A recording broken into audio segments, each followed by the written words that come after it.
the VA, issues with the VA. Which issue? I would say when they took your 100%. Do you want to start off as like that's the first question, or? Yeah. Okay. Yeah. All right. So when they said that you were 100% disabled, didn't they take that away from you? Yes. In February, they found out that I was on orders. I had been retired in January, so they took away my monthly compensation completely. They're like, oh, you're on orders. I don't know where they got that from. I had already had ALS for 9 months at that point and had already been retired. The PVA fought that for me and got it reinstated, but had I not had them, I wouldn't have known how to navigate the system. And even if I had known, I didn't have the hands or the feet to fill out the necessary paperwork or travel where I needed to travel. And that's disheartening, to say the least. Absolutely. I can imagine other people in your situation too that have been going through the same thing and you can't do anything. I can only imagine. I've been blessed with the abilities of people around me, but there's a lot of ALS patients here in San Antonio and paralyzed vets that haven't been fortunate enough to have the contacts that I have, that are just at wit's end. And I figure maybe somebody in my position, you'd think we would be offered a bit more, maybe grace or loyalty, but we're not.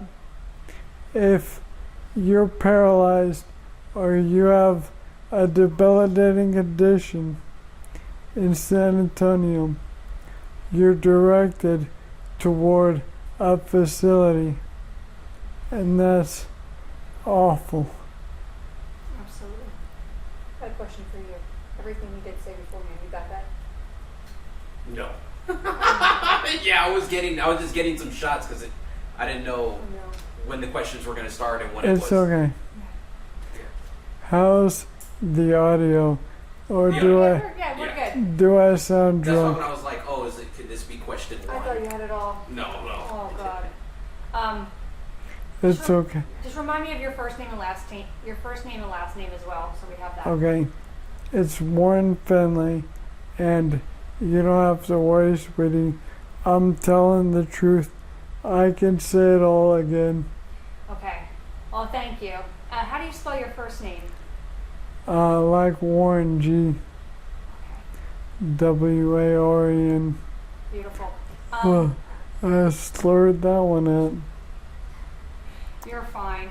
Now, are you able to tell me a little bit about your background with your service? Yes.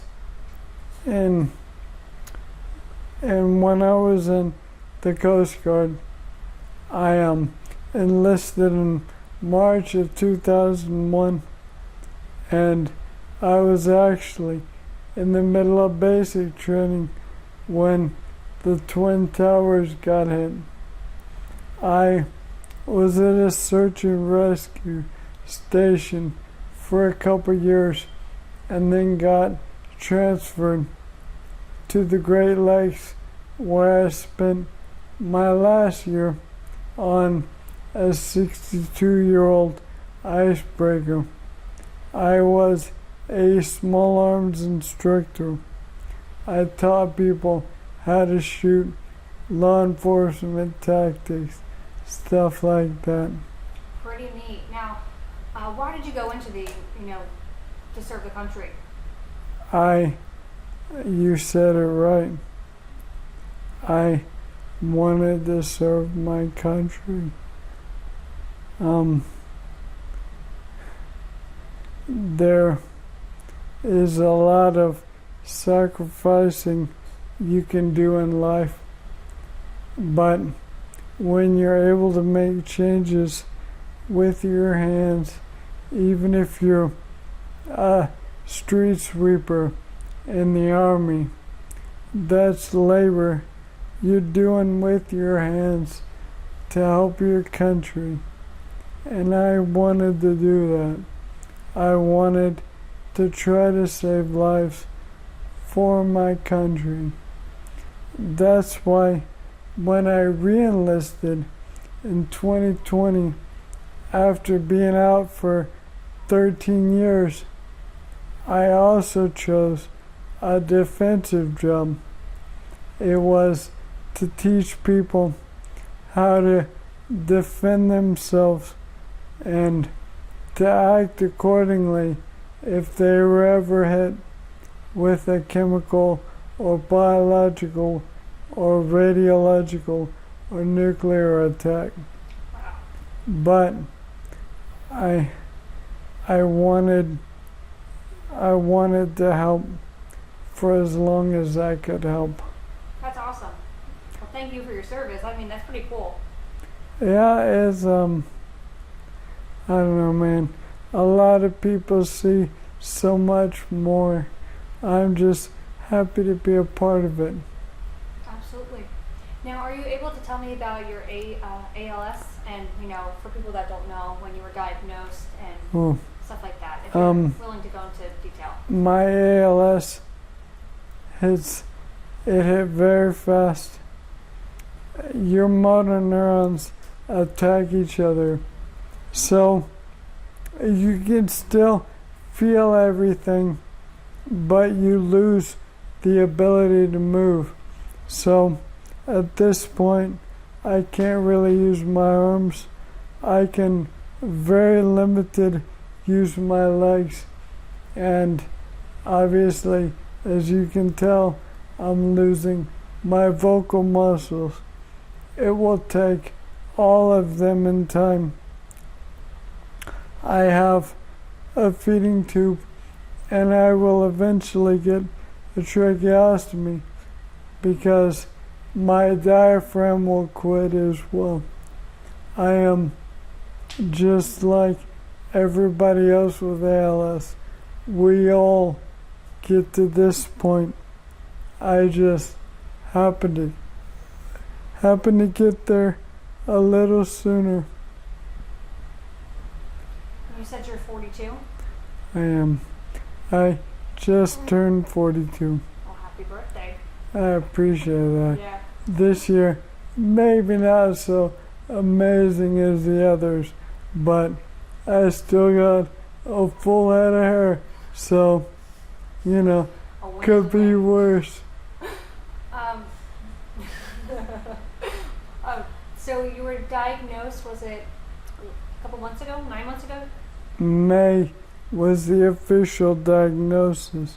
It takes a long time to test because your symptoms are arm twitching. Well, that could be a whole lot of stuff. By the time you get diagnosed, you've progressed quite a bit through it. So it's a heck of a disease. ALS isn't like a direct name for a disease like Ebola. ALS is a description of your symptoms. So there could be 10 different reasons why you get ALS. They don't really know. They just classify us all together under one name. The only thing they do know is that your chances of getting ALS with military service go up exponentially. you can also carry a gene for it. Considering the fact that I have served twice and I do not carry the gene, I'm pretty well aware of how I got it, but I have no regrets. I lived my life fully, so I just get upset that despite my emotional state and commitment to my country, I do not feel that I get the same commitment back, and it's quite vexing. Alright. What else would you like to know? Yeah. So because Roy he was zoning out. So Sorry. He's alright. no, he's great. Are you able to go into detail? I know I apologize, but about your issues that you're having with the VA and how that's taken a toll on you and your family. Yes. There are two issues. Number one, I got diagnosed with ALS on orders. My unit fought tooth and nail for me to keep getting paid so that I could afford to keep my family in a home. While that was happening and I was being retired, the VA awarded me 100% compensation. So, in any other walk of life, that would have been fine. I could have been a bulldozer driver and still gotten compensation. But if you're a soldier on orders, you cannot get compensation and military pay. I didn't know this. I didn't apply to cheat the system. I needed the disability for health reasons because the disease moves so fast. So it turns out I got paid for both. So in the middle of this, the VA canceled my compensation completely because they thought I was on orders when I was already almost completely paralyzed and retired. It was at that point the Paralyzed Veterans of America fought hard for me and got that money back, and then about 3 weeks later we get a bill from the VA that we owe $43,000. So the PVA is trying to fight that for me as well. But whether I win or lose, I shouldn't be fighting this in my position. On top of that, South Texas VA doesn't award a lot of in-home nursing care. I maxed out at 22 hours a week, even though I can't move. They then push you to a program called VDC, which allows you a little bit more, up to 40 hours a week. So, through the work of a healthcare company, I transferred to Central Texas VA out of Austin, even though I love San Antonio and I ain't moving. Within a week, I had my 40 hours a week from the VDC and 96 nursing hours a week awarded to me in home. And I had to maneuver this system to get that. I know I'm lucky. I know I'm blessed. What about everybody else in my position here? What if you're alone and you don't have a family, or you don't have the right contacts that I got lucky with? I mean, the fact that I had to change my own system to get somebody at home so I didn't have to go to a hospital is wrong. They should be helping us, all of us. There's people, all of my doctors and nurses and social workers at the VA want to help. They're ready to help, but they're blocked by a local system that's working against them. And it's here. It's not the entire VA. It's just here. In San Antonio. Yes. The system needs some work to be fixed. Yes, it does. Yeah. Well, I mean, I think it just goes to show your character. I mean, you and your position and stuff like that, and you're already thinking of people out there that may be struggling like you. I mean, that's pretty awesome. I got really lucky, but most people don't. And I figure it would mean something because I'm not trying to get more help at home. I've got it.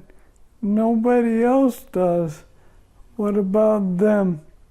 That's what people in the military do. We stick up for each other. There you go. That's amazing. That's amazing. So where do you stand now with everything with the South Texas VA? Have they gotten back to you? I'm not yet. I'm in the process of being transferred. Central Texas approved me of those hours without even being fully transferred over. They immediately granted it. They saw my condition and are like, "You don't have a nurse at home?" I'm like, "No." So they did it right then and there. I'm still waiting to hear back anything from South Texas because up to this point, with my doctors and social care workers, they're unaware of any help. Sorry, I just burped. They're unaware of any help that can be provided at home because I believe if I could have had help, I would have had it. Absolutely. Anything else that we're leaving out about the VA that you want to add into the story? Yes. Go ahead. Everybody that I've met in the entire system, especially at Audie Murphy, they care and they try and they're working overtime and doing everything they can to help, but they're being shackled in their abilities. It's not the people on the ground. They're with us. It's their bosses and their bosses' bosses. So I'm proud of everybody I've met in the VA system. They work hard and they do their best. Absolutely. So, you're telling me you lucked out. You're just hoping for the people that are not so lucky that the system changes and helps them out. Yeah, they shouldn't have to switch like I did. It should just be afforded to them. They earned it. And that's the way it should be. Yeah, I mean, also getting hit with a bill like that, that's absolutely crazy. Well, it had been understandable if I had been aware of it beforehand and prepared for it. I just think it's a little disingenuous that because I got graced with this disease while preparing to deploy, now I don't get to receive that compensation, when if I would have been working at McDonald's or any other job, I would have been just fine. It's kind of pushing me down because I got diagnosed while serving my country, not after. Yeah. That No, you're okay. that You're is adorable. my Deborah's. Oh, she's beautiful. She's a pistol. Better watch your pockets. Oh, geez. Luckily, I don't have any, so we're good. With those issues with the VA, how has that affected your family and stuff like that, and also dealing with, ASL?